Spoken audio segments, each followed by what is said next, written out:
And welcome to Is Merlin Autistic? A Character Study. Number 1. Merlin does not understand social cues or social status. An example being when Gwen had a crush on him. With Gwen, it is shown multiple times that she has a crush on him in the first season, but it is never seen as reciprocated. Merlin barely even notices it until Arthur points it out in this scene. He's in love. What? With Gwen. I am not. Yes, you are. You have no idea how hard it is to keep this hidden. Well, you can continue to deny it, but I think Gwen's a very lucky woman. Gwen? It's our secret.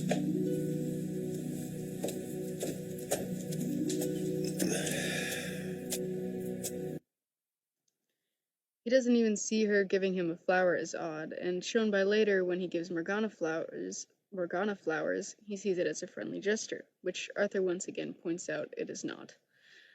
Of course, this could also be seen as him being gay, something I also agree with, but generally queer men can notice the signs of someone liking them even if they don't reciprocate those feelings.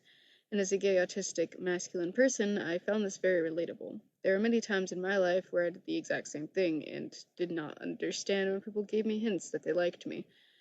I just did not pick up on them at all, like Merlin does. A second example is how he treats Arthur. The first time they meet is when Arthur is bullying a servant and Merlin steps in to ask him to stop. Of course, Arthur, being the bully that he is, does not, and is quick to remind Merlin that he is stronger than him. And also the prince. I'll have to throw in jail for that. Well, who do you think you are, the king? No, I'm his son. Arthur. Despite him now knowing that he is the prince, it doesn't stop Merlin from defending himself and others like he would if Arthur were a fellow peasant. Their whole relationship and most of the show is built off of Merlin not being like other peasants and disrespecting Arthur's title. Even after being sent into the stocks multiple times, as they get older, this is something that never changes with Merlin, and Arthur grows to adore him. Merlin shows this attitude to other nobility as well, including King Uther and the various knights that they meet on their adventures.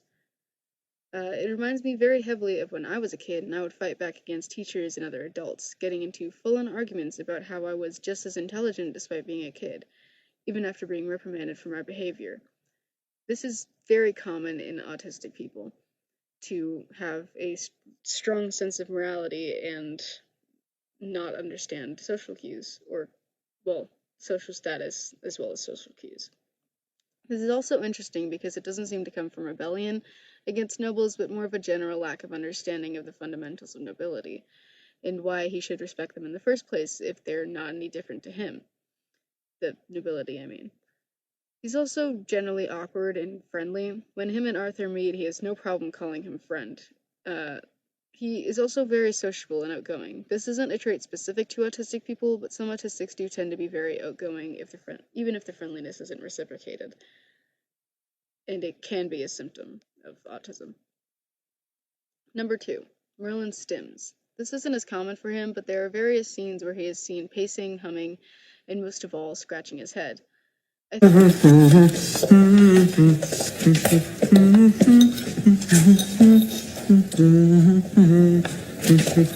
you stop that?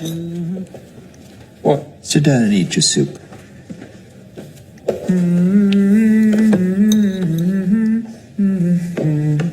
Merlin, Sorry. what is wrong with you? I think the fact that it's only Merlin and no one else does this, that makes it stand out as odd.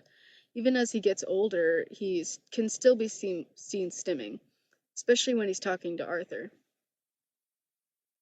Number 3, he struggles with change. He has been in a lot of situations where his plans change or go awry. Sorry. He's been in a lot of situations where his plans change or go awry. He consistently shows challenges with dealing with these changes. It's the argument of wonder that no one has figured out about his magic. From Science Art Everything on Tumblr. Personally, I didn't notice this as much, but it's definitely there if you look for it, and I thought I'd mention it anyway. Number 4, he is very bad at lying. This is kind of funny considering the entire show he has to hide his magic, but other than that, he seems to hate lying and generally be awful at it.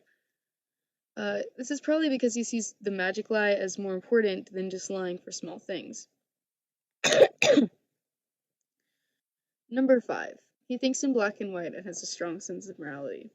This falls in line with the social cues thing, but he tends to think in very black and white terms, and always goes for what he thinks is right. When the option is not obvious, he has a really hard time deciding. Again, he always steps in when someone is in trouble and beats himself up over the small mistakes that he makes, way more than an autistic person ever would. It's also funny that he doesn't beat himself up over the mistakes of him being clumsy and generally not being a very good servant or things like that, but he does when it has to do with his morality. So it's clear that it's not from a form of perfectionism, and more of just he wants everything to be very black and white. Number 6, he doesn't fit in. In the episode Moment of Truth, there is a scene between Arthur and Merlin where he explains why he left his village and moved to Camelot to live with Gaius. Why'd you leave? Things just changed. How? Come on, stop pretending to be interesting. Tell me. I just didn't fit in anymore. I wanted to find someone that I did. Had any luck? I'm not sure yet. Start training them. This is shown in Camelot as well, with people finding him just generally odd. He's also seen as an idiot to a lot of people, and although I don't think the creators did this purposefully, words like dumb and idiot were often used to describe autistics and other disabled people at the time.